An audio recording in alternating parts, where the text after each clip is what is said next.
Halo semuanya, pada video kali ini kita akan membahas mengenai radiasi elektromagnetik. Oke, yang pertama, spektrum elektromagnetik. Berdasarkan hipotesis Maxwell, gelombang elektromagnetik merupakan rambatan dari medan listrik dan medan magnet secara periodik yang saling tegak lurus ke segala arah. Nah, di sini medan listrik dan medan magnetnya itu membentuk sebuah gelombang. Nah, gambaran dari medan gelombang elektromagnetik dapat dilihat dalam gambar berikut. Ini contohnya gambar gelombang elektromagnetik, ilustrasinya. Di sini, karena medan listrik membentuk gelombang, ini dapat terlihat digambarkan oleh gelombang warna biru. Sedangkan medan magnet yang membentuk gelombang itu digambarkan dalam bentuk gelombang warna merah ini. Nah, gelombang elektromagnetik akan selalu terbentuk atau selalu terdiri dari medan listrik dan medan magnet yang saling tegak lurus. Nah, ini bila kita lihat secara periodik pada titik ini si gelombang E dan B ini, gelombang medan listrik dan medan magnet ini akan selalu tegak lurus. Nah, hal ini menunjukkan bahwa gelombang elektromagnetik terdiri dari medan listrik dan medan magnet yang bergerak secara periodik dan selalu saling tegak lurus. Oke. Kemudian yang kedua, poin kedua, cepat rambat gelombang elektromagnetik di ruang hampa yaitu sebesar C sama dengan 3 kali 10 pangkat 8 meter per sekon. Ini tetapan, jadi gelombang elektromagnetik di ruang hampa itu kecepatannya sekian, tetapan. Dari mana dia dapat 3 kali 10 pangkat 8 atau 300 juta meter per sekon? Itu dia ini didapatkan dari hipotesis Maxwell atau dari teori Maxwell bahwa C, kecepatan cahaya itu sama dengan 1/akar mu0 epsilon 0. Dengan mu0 ini merupakan permeabilitas hampa.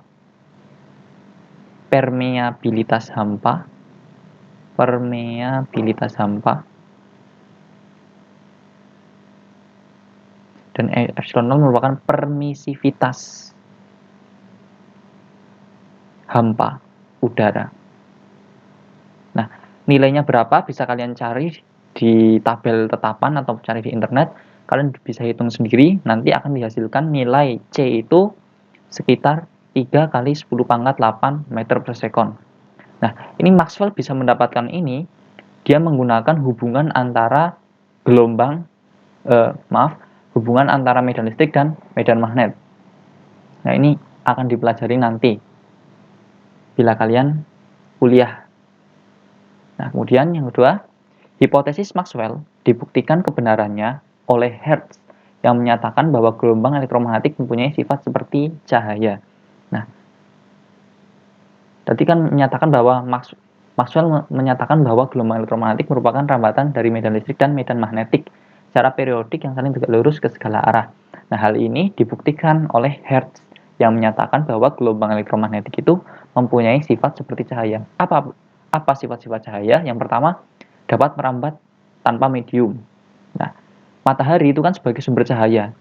Nah, cahaya dari matahari itu bisa merambat ke bumi dengan cara radiasi, yaitu merambat tanpa adanya medium, dengan atau tanpa medium. Jadi dia cahaya gelombang elektromagnetik itu bisa merambat pada medium, misal padatan atau zat cair, atau bisa juga di udara, atau bisa tanpa medium, jadi di ruang hampa udara, di ruang antar bintang atau antar planet. Si gelombang elektromagnetik itu bisa merambat. Kemudian merupakan gelombang transversal.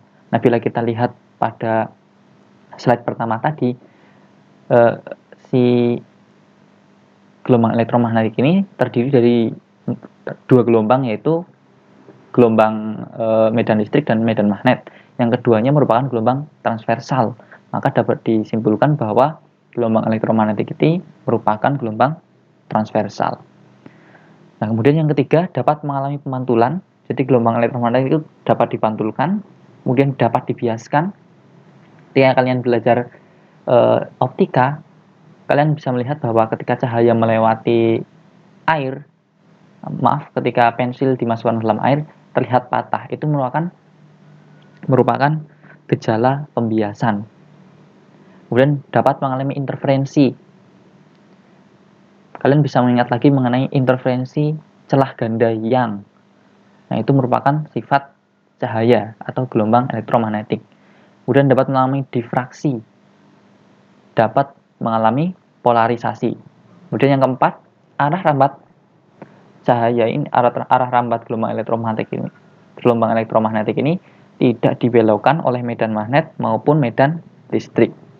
Kemudian, cepat rambang gelombang elektromagnetik sama pada suatu medium.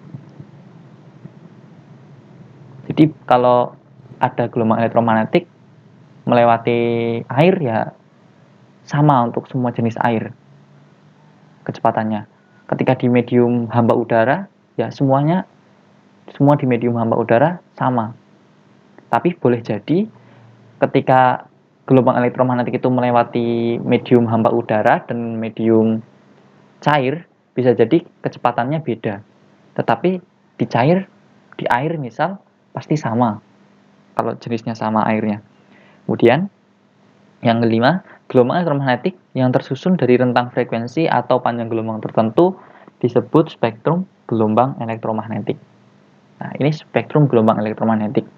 Dari panjang gelombang terbesar, ini panjang gelombang terbesar,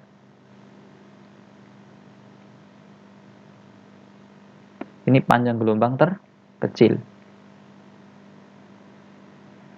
Bila diurutkan dari yang lambda terbesar ke lambda yang terkecil, yaitu gelombang radio, gelombang mikro atau microwave, sinar inframerah, cahaya tampak, sinar ultraviolet, sinar X, dan sinar gamma. Nah, di sini cahaya tampak sendiri, bila diurutkan dari lambda terbesar ke lambda terkecil, yaitu merah, jingga, kuning, hijau, biru, nila, dan ungu atau Meiji-ku Hibiniu.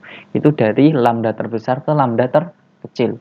Nah, sebaliknya urutan ini untuk dari energi yang terkecil ke yang terbesar, maka energi atau frekuensi terkecil ke terbesar itu yaitu dimulai dari gelombang radio, mikrogelombang, inframerah, cahaya tampak, sinar ultraviolet, sinar X, dan sinar gamma.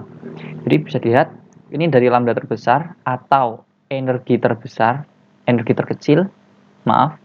kemudian ini juga frekuensi terkecil.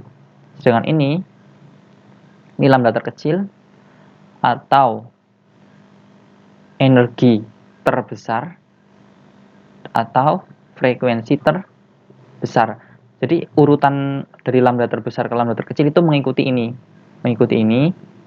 Dari E terkecil ke E terbesar juga mengikuti ini, deret ini dari kiri ke kanan. Untuk F terkecil ke F terbesar urutannya juga mengikuti ini. Oke, itu spektrum gelombang elektromagnetik. Nah, bila kita lihat spektrum gelombang elektromagnetik dengan urutan dari panjang gelombang terbesar atau frekuensi terkecil ke panjang gelombang terkecil atau frekuensi terbesar sebagai berikut. Yang pertama yaitu gelombang radio.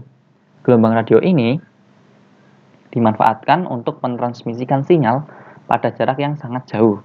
Contohnya gelombang radio dipakai oleh stasiun TV dan radio untuk mentransmisikan sinyal komunikasi. Selain itu, digunakan oleh radar dan untuk pencitraan satelit ke bumi dalam pembuatan peta 3 dimensi. Nah, gelombang radio ini biasanya kalau dalam teknologi radio atau telepon ada dua jenis, yaitu amplitude modulation dan frequency modulation. Pada amplitude modulation, ini amplitudenya berubah-ubah. Sedangkan pada frekuensi modulation, ini frekuensinya yang berubah-ubah. Pada amplitude modulation, itu mudah terganggu oleh aktivitas di ionosfer, sehingga suaranya tidak jernih.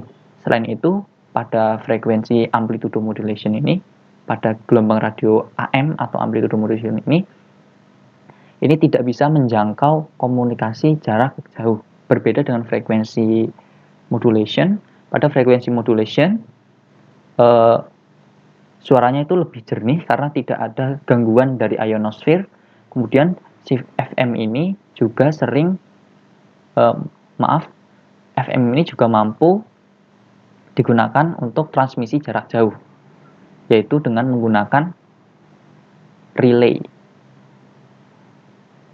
Sebuah keuntungan dari FM, gelombang FM ini, yaitu pada penggunaan radio, teknologi radio. Oke. Dan gelombang mikro. Ketika gelombang mikro diserap oleh sebuah benda, maka akan muncul efek pemanasan pada benda tersebut. Nah, gelombang elektromagnetik jenis ini itu mempunyai sifat untuk memanaskan suatu benda, terutama benda-benda yang mengandung air. Nah, oleh karena itu, gelombang mikro ini digunakan sebagai teknologi microwave atau oven microwave.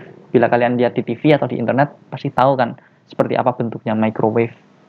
Nah, kemudian ada pesawat radar atau microwave ini juga digunakan untuk radar. Dan sinar inframerah. Sinar inframerah tidak dapat terlihat oleh mata kita, tetapi dapat terdeteksi di atas spektrum cahaya merah yang dipakai untuk memindahkan energi yang tidak terlalu besar. Nah, sinar inframerah ini tidak terlihat dan mempunyai efek panas. Nah, cahaya matahari itu bisa membuat, kalau kalian panasan di bawah cahaya matahari itu kan terasa panas. Nah, itu salah satunya karena ada efek dari sinar inframerah ini.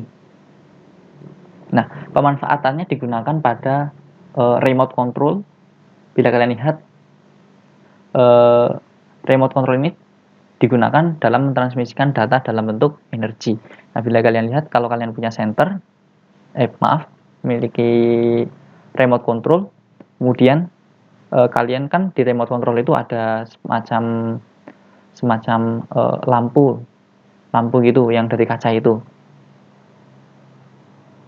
Nah, bila kalian kalian pakai kamera, kemudian kalian pencet tombol dari remote control tersebut, akan terlihat berkedip-kedip itu lampunya. Nah, bukan lampu yang atas, yang lampu indikator, tapi lampu yang biasanya terlihatnya mati itu loh. Nah, itu di situ akan terlihat berkedip, padahal bila kalian lihat dengan mata telanjang itu tidak menyala, tapi ketika kalian pakai kamera itu berkedip. Itu menunjukkan ada transmisi sinar inframerah. Nah, sinar inframerah ini selain digunakan untuk teknologi remote control, bisa juga untuk teknologi radar atau detektor, misal untuk detektor suhu, untuk termometer, atau untuk kamera inframerah. Kemudian yang keempat, cahaya tampak. Cahaya tampak ini memiliki spektrum elektromagnetik yang bisa dideteksi oleh mata manusia. Contohnya penggunaan laser dalam serat optik pada bidang kedokteran dan telekomunikasi. Pernah mendengar laser kan? Laser itu biasanya digunakan oleh manusia untuk memotong besi, itu bisa digunakan laser. Laser itu kan bisa terlihat oleh mata kita. Itu merupakan salah satu bentuk gelombang elektromagnetik yang bentuknya cahaya tampak dalam spektrum cahaya tampak. Contoh lain pemanfaatan dari cahaya tampak yaitu penggunaan serat optik atau fiber optik untuk internet kita. Jadi internet kita itu semakin lama semakin cepat, semakin berkembangnya zaman semakin cepat karena sinyal-sinyal data itu ditransmisikan melalui fiber optik dengan menumpangkan data itu melalui cahaya tampak yang dilewatkan melalui fiber optik. Kemudian sinar ultraviolet. Sumber utama yang memancarkan sinar ultraviolet adalah matahari. Nah, sinar ultraviolet ini biasa dimanfaatkan untuk mensterilkan minuman misal, atau untuk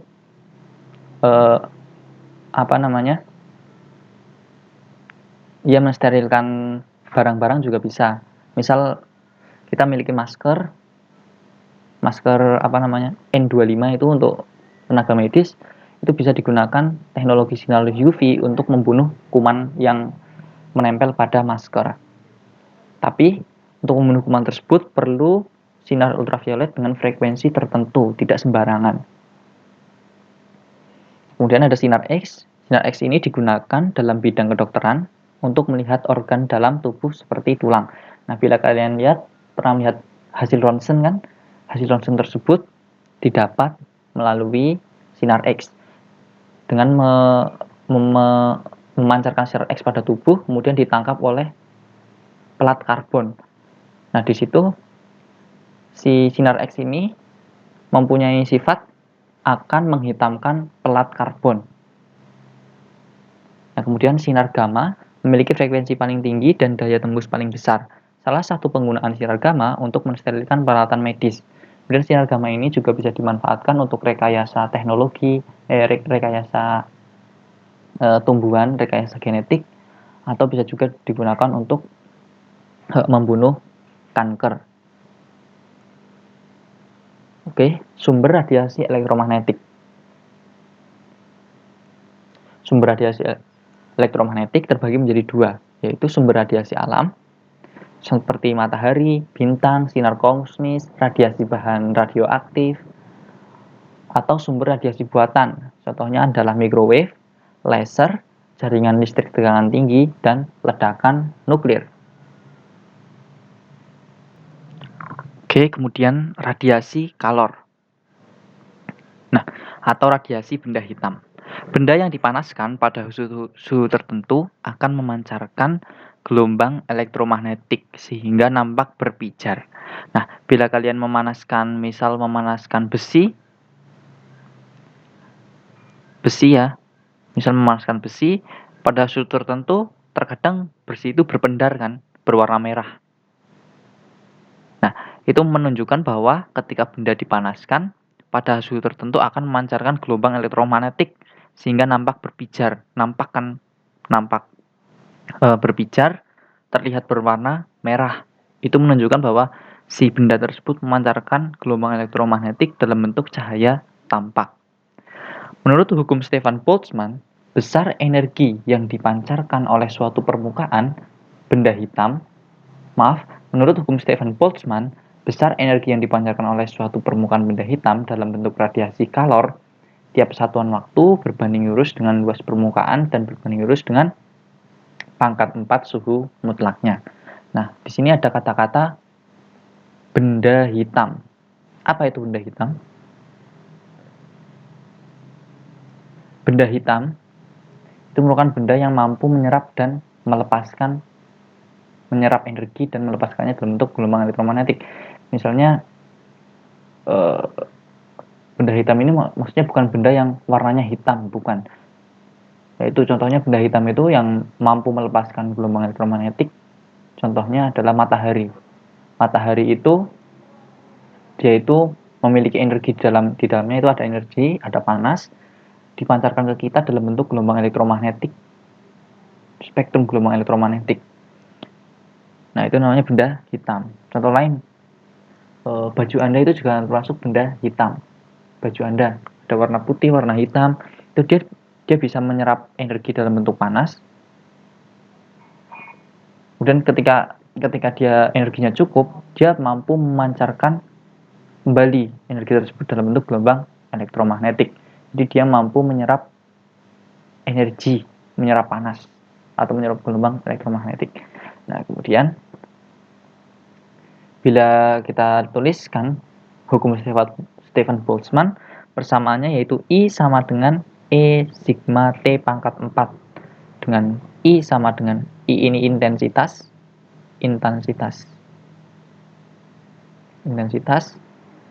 satuannya watt per meter persegi, E ini emisivitas, sigma tetapan Stefan Boltzmann,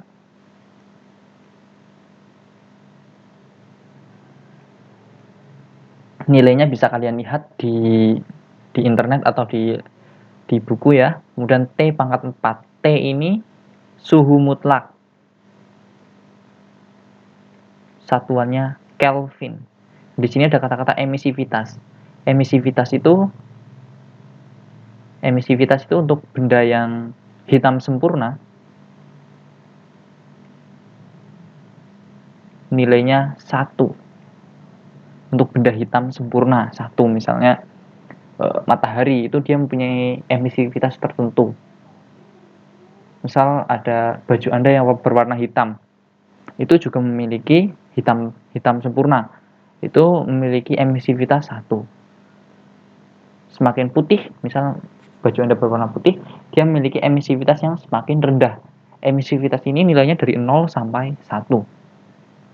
Oke, bisa kita tulis I sama dengan P per A sama dengan E per A, dimana ini kan gini, I itu intensitas, I sama dengan watt per meter. Watt itu satuan daya, meter persegi satuan luas. Daya sendiri dapat didefinisikan sebagai W per T atau energi per waktu. Bisa kita tuliskan P per A sama dengan E per AT. Sehingga bisa kita tuliskan I sama dengan E max B max per 2 mu 0. Bila melihat bahwa bila E merupakan E sama dengan E0, E max sin omega T, dan B sama dengan B max sin omega T. Ini merupakan medan listrik dan medan magnet yang bentuknya sebagai gelombang. Ini untuk kasus yang medan listrik dan medan magnet bentuknya gelombang. Bila diketahui bentuknya gelombang, seperti persamaan seperti itu. Oke, kemudian contoh soal. Tentukan energi radiasi yang dipancarkan benda yang memiliki luas 400 cm persegi. Energi radiasi yang dipancarkan benda yang memiliki luas 400 cm persegi dan suhunya 127 derajat Celcius. Jika diketahui emisivitasnya setengah. Oke, diketahui A 400 cm persegi atau 4 kali 10 pangkat min 2 meter persegi, T 400 Kelvin, sigma atau tetapan Stefan Boltzmann nilainya sekian. Ini jadi tetapan Stefan Boltzmann-nya itu tetap ya, nilainya sekian, 5,6 kali 10 min 8 watt per meter persegi per meter pangkat 4. E sama dengan setengah. Nah, ditanya intensitas radiasi. Tadi ditanyanya energi radiasi yang dipancarkan benda. Intensitas radiasi. Ingat, energi I sama dengan E per AT. Sedangkan I sendiri sama dengan E sigma T pangkat 4. Jadi bisa kita tuliskan E per T, atau di sini ditanyakan daya, E per T sama dengan E A sigma T pangkat 4. P sama dengan E-nya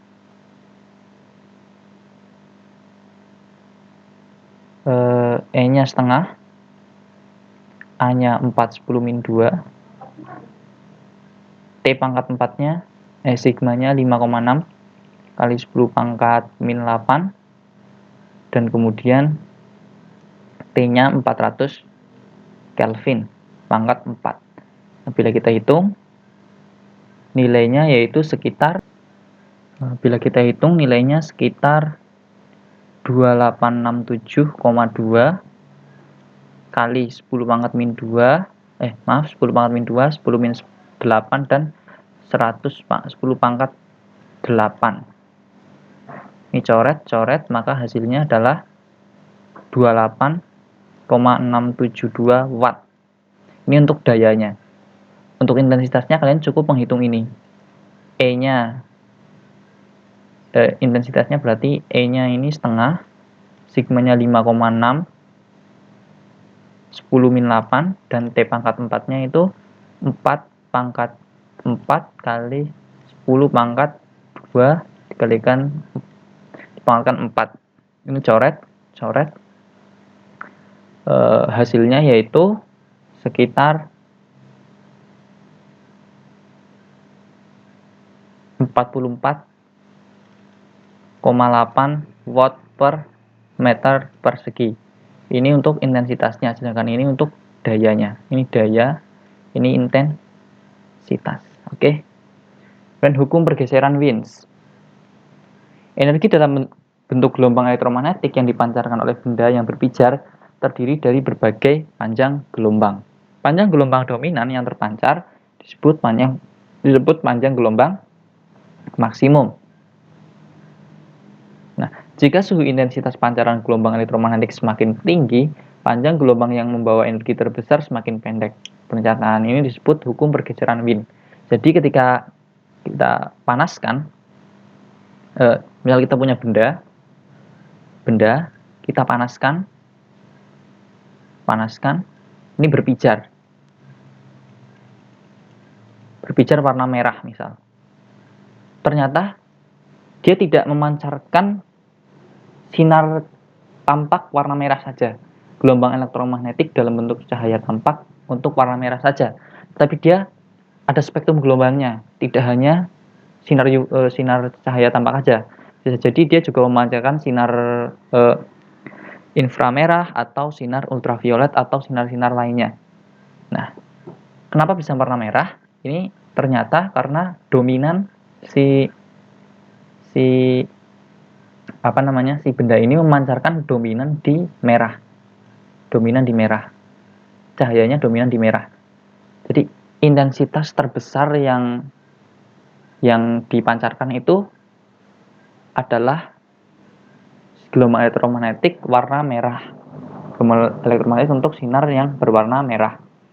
Nah, ketika si suhunya itu ditambahkan, suhu apinya itu ditambah, sehingga suhu bendanya bertambah besar, maka panjang gelombangnya akan bergeser ke arah kiri, atau panjang gelombangnya memendek, panjang gelombang maksimumnya. Seperti ini, jadi intensitas seperti ini. Misal, panjang gelombangnya seperti ini, awalnya sigma M1. Seperti ini.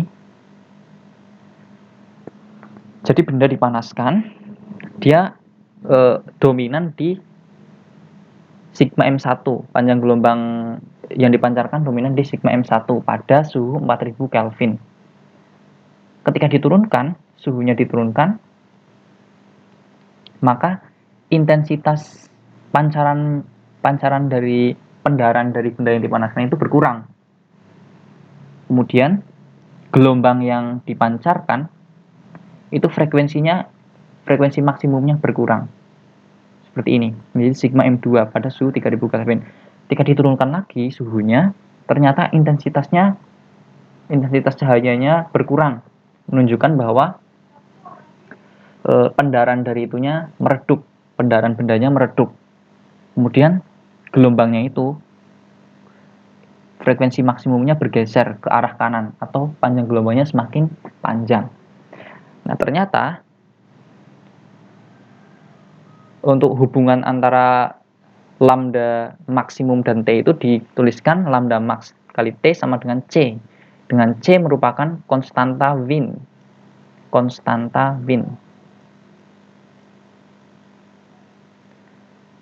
Lambda max ini merupakan panjang gelombang maksimum, dan T ini suhu mutlak.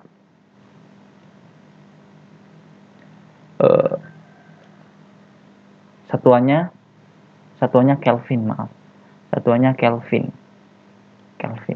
Oke, contoh soal. Permukaan benda pada suhu 37 derajat Celcius meradiasikan gelombang elektromagnetik bila konstanta Wien 2,898 kali 10⁻³ meter Kelvin, maka panjang gelombang maksimum radiasi permukaan adalah, nah di sini diketahui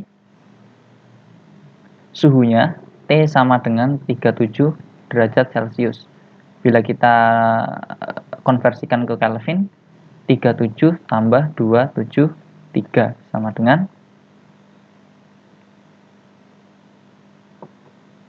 berapa? 37 tambah 2 sama dengan 310 Kelvin. Konstanta Wien C sama dengan 2,898 kali 10 pangkat min 3 meter Kelvin. Ditanya lambda max. Maka bisa kita jawab. Jawab lambda max kali T sama dengan C. Lambda max sama dengan C per T. C-nya adalah 2,898 10 min 3 per 310. Hasilnya yaitu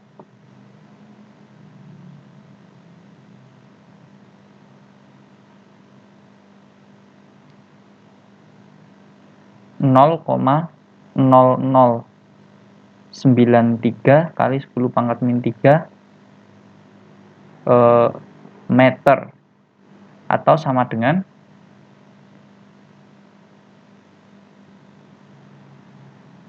9,3 kali 10 pangkat min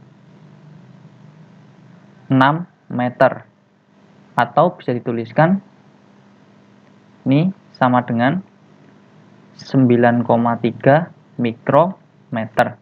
Ini merupakan panjang gelombangnya. Sekian dari saya, kurang lebihnya mohon maaf. Terima kasih.